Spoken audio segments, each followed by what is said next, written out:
ನಮಸ್ಕಾರ. ಇದು ಒಂದು ರೀತಿ ರಿಕಾಲ್ ಸ್ಟೋರಿ ಅಂತ ಹೇಳ್ಬೋದು. ಇದನ್ನು ತರುಣ್ ಸುಧೀರ್ ಅವರು ತಮ್ಮ ಮಹಾನಟಿ ಶೋದಲ್ಲಿ ಇದನ್ನು ರೀಕಾಲ್ ಮಾಡ್ಕೊಂಡಿರುವಂಥದ್ದು. ಹಾಗಾಗಿ ಇದನ್ನು ರಿಕಾಲ್ ಸ್ಟೋರಿ ಅಂತ ಹೇಳ್ಬೋದು. ನಮ್ಮ ಪ್ರೀತಿಯ ರಾಮು ಸಿನಿಮಾ, ಈ ಸಿನಿಮಾದ ನಾಯಕ ನಟರು ಯಾರು ಅಂತ ಎಲ್ಲರೂ ಗೊತ್ತಿರುವಂಥದ್ದೇ ದಾಸ ದರ್ಶನ್ ಅವರು. ದರ್ಶನ್ ಅವರ ಸಿನಿಮಾ ಜೀವನದಲ್ಲಿ ಇದು ತುಂಬ ವಿಶೇಷವಾದ ಸಿನಿಮಾ. ಇದಕ್ಕೋಸ್ಕರ ರಿಯಲ್ ಆಗಿ ತಮ್ಮ ಕಣ್ಣುಗಳ ಗುಡ್ಡೆಯನ್ನು ಮೇಲೆ ಮಾಡಿಕೊಂಡು ಆ್ಯಕ್ಟ್ ಮಾಡಿರುವಂಥ ಒಂದು ಸಿನಿಮಾ. ಈ ಸಿನಿಮಾ ಆದಮೇಲೆ ಕಣ್ಣಿನ ಆಪ್ರೇಷನ್ ಕೂಡ ಆಯಿತು ಅನ್ನುವಂಥದ್ದು ಗೊತ್ತಿರುವಂಥ ವಿಚಾರ. ಅದನ್ನು ಮತ್ತೆ ನೆನಪಿಸಿರುವಂಥದ್ದು ತರುಣ್ ಸುಧೀರ್ ಅವರು.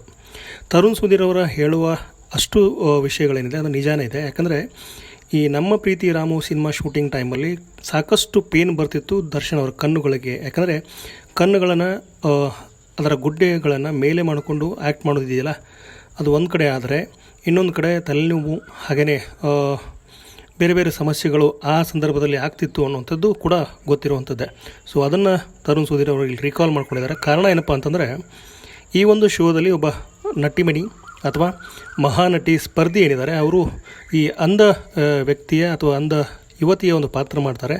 ಆ ಪಾತ್ರ ಮಾಡಿದ್ದ ಸಂದರ್ಭದಲ್ಲಿ ಅದನ್ನು ನೋಡಿ ಮೆಚ್ಚಿಕೊಂಡಂಥ ತರುಣ್ ಸುಧೀರ್ ಅವರು ಈ ಒಂದು ನಮ್ಮ ಪ್ರೀತಿಯ ರಾಮು ಸಿನಿಮಾದ ಘಟನೆಗಳನ್ನು ಅಥವಾ ಆ ಒಂದು ಸಂದರ್ಭದಲ್ಲಿ ದರ್ಶನ್ ಅವರು ಯಾವ ಥರದ ಸಮಸ್ಯೆಗಳನ್ನು ಎದುರಿಸಿದ್ರು ಅನ್ನೋದನ್ನು ನೆನಪಿಸ್ಕೋತಾರೆ ಅಂತ ಹೇಳ್ತಾ ನನ್ನ ಈ ಒಂದು ಪುಟ್ಟ ವಿಡಿಯೋನ ಮುಗಿಸ್ತಾ ಇದ್ದೀನಿ. ನಮಸ್ಕಾರ.